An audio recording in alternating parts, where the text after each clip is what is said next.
तो भैया राणा सांगा पर आरोप क्यों?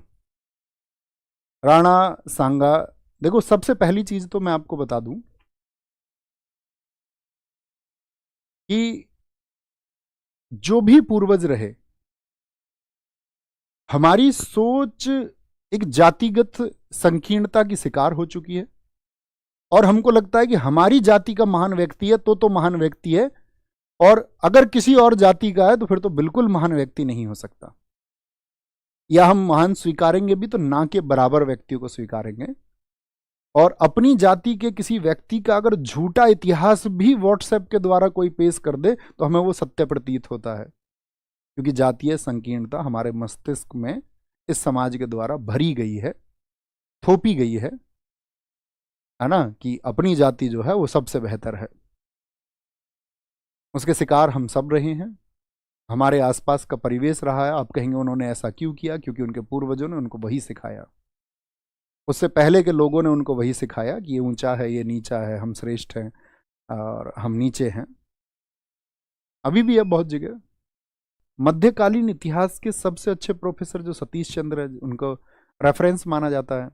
तो सतीश चंद्र भी अपनी पुस्तक में लिखते हैं मिडाइवल हिस्ट्री में कि बाबर को दौलत खां लोदी और आलम खां लोदी ने आपका आमंत्रित किया, और शायद राणा सांगा ने भी आमंत्रित किया, शायद इस शब्द का इस्तेमाल उन्होंने कर दिया।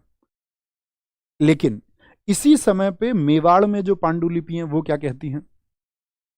तो मेवाड़ की पांडुलिपि कहती हैं कि मैसेंजर बाबर की तरफ से आया और उसके लिए राणा सांगा जी ने उस समय पे एक मीटिंग बुलाई, और मीटिंग बुला करके उन्होंने कहा कि भाई हमें ये राणा सांगा चाहता है कि बाबर ये चाहता है कि वो दिल्ली आएगा, उसको दिल्ली के आने के लिए 2 लोगों ने न्योता दिया है, दौलत खां लोदी, आलम खां लोदी, और उसकी हेल्प की जाए या नहीं। तो उस समय की जो मेवाड़ की पांडुलिपि है वो ये कहती है कि उस सभा में निर्णय लिया गया कि सांप को दूध पिलाना सही नहीं है, यानी कि वो ये कह रहे हैं कि हमने नहीं बुलाया। तो फिर इतिहासकार इस पर विचार करते हैं कि शायद ऐसा हुआ हो कि बाबर की हेल्प उन्होंने नहीं की, इसी वजह से बाबर अपनी पुस्तक में जिक्र कर देता है कि आने वाली जो नस्लें हैं, आने वाले जो लोग हैं, वो प्रश्न चिन्ह कुछ लगाएं एक वीर योद्धा के ऊपर।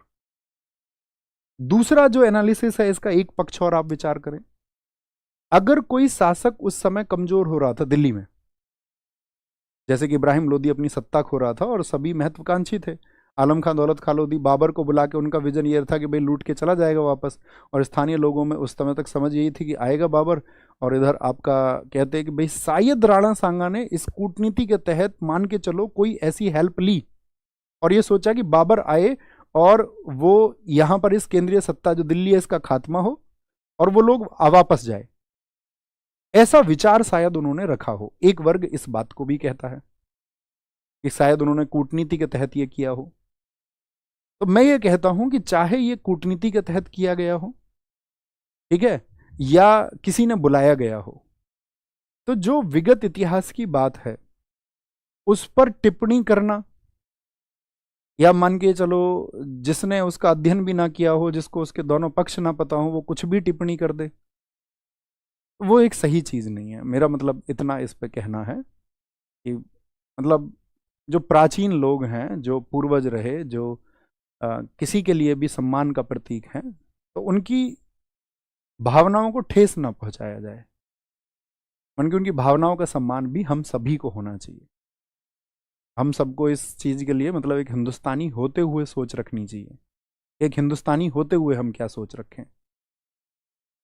क्यों आप बाबरनामा को ही सही मान रहे हैं? आप मेवाड़ की पांडुलिपियों का पक्ष क्यों नहीं ले रहे हैं? आप क्यों पक्ष लेंगे? आप कहेंगे नहीं, हमको तो उनको गद्दार कहना है, तो हम अगर पक्ष मेवाड़ की पांडुलिपियों का लेंगे तो फिर तो वो वहां पर उनका डिसीजन सही हो जाएगा, फिर तो वो महान हो जाएंगे। बाबरनामा में बाबर के शब्दों से वो छोटे होते हुए प्रतीत होते, तो हम तो बाबरनामा का ही रेफरेंस लेंगे। तो ये तो कोई सही बात ना हुई, है ना? समझ पाए?